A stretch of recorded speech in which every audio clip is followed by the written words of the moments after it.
ಕಲಿಗಾಲ ವಾರಪತ್ರಿಕೆ ಬಳಗ ನಂಜನಗೂಡು ಇವರ ವತಿಯಿಂದ ಪತ್ರಿಕಾ ದಿನಾಚರಣೆ ಆಚರಿಸಲಾಯಿತು.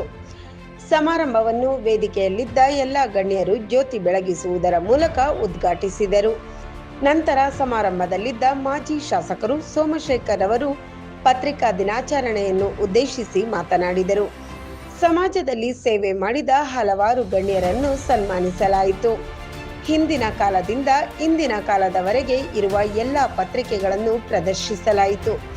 ಸಮಾರಂಭದಲ್ಲಿ ಕೃಷ್ಣಮೂರ್ತಿ ಶಾಸಕರು ಕೊಳ್ಳೇಗಾಲ, ಸೋಮಶೇಖರ್ ಮಾಜಿ ಶಾಸಕರು ಮಳವಳ್ಳಿ, ಡಾಕ್ಟರ್ ಅಬ್ದುಲ್ ಶುಕೂರ್ ಗುರುಗಳು, ಸಮಾಜ ಸೇವಕರು, ಕರ್ನಾಟಕ ರಾಜ್ಯ ರೈತ ಸಂಘದ ಅಧ್ಯಕ್ಷರು ಹಾಜರಿದ್ದರು.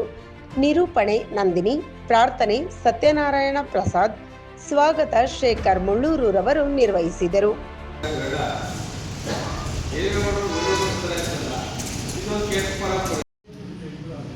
ಎಲ್ಲರೂ ಒಂದು ಅವ್ರಿಗೆ ಕಟಿಂಗ್ ಮಾಡಬೇಕು ಅಂದರೆ ಅವ್ರ ಅಕ್ಕನೇ ಕಟಿಂಗ್ ಮಾಡೋದು. ಅವ್ರು ಯಾವ ಊರ್ದವ್ರು ಏಕೆಂದರೆ ಊರ್ದವ್ರು ಹೆಸರಿಗೋಸ್ಕರ ಇವನು ಬ್ರಾಹ್ಮಣರು ಸಹ ಎದುರುಕೊಂಡು ಹೀಟ್ ಮಾಡ್ಬಿಟ್ಟು ಹೇರ್ ಕಟಿಂಗ್ ಅದರೊಳಗೆ ಅವ್ರಿಗೆ ಕಟಿಂಗ್ ಮಾಡೋದ್ರಲ್ಲೇ ಇವರು ಹೆದರ್ಕೊಂಡಿರ್ತದೆ. ಅದ್ರ ಬಗ್ಗೆ ಅವ್ರ ಅವಧಿ ಒಳಗೆ ಎಷ್ಟು ಮಟ್ಟಿಗೆ ಹೆದರಿಕೆ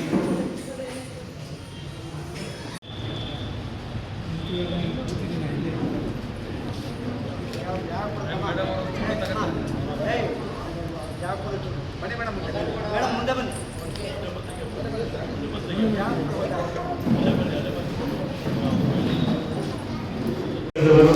ಹಾಗೂ ಚಾಮರಾಜನಗರದ ಪಾಪಗಳು ಹಾಗೂ ವೇದಿಕೆಯಲ್ಲಿ ಬೆಳೆದಿರ್ತಕ್ಕಂಥ ವಿಶ್ವೇಂದ್ರ ಸ್ವಾಮಿಯವರು ಹಾಗೆ ಗುರುಗಳಾದಂಥ ರೈತ ಸಂಘದ ಗುರುಗಳು ಹಾಗೆ ಈ ಪತ್ರಿಕಾ ಮಾಧ್ಯಮದ ಮಿತ್ರರಾದಂಥ ಕಲಿಗಾಲದ ಭಾಗದ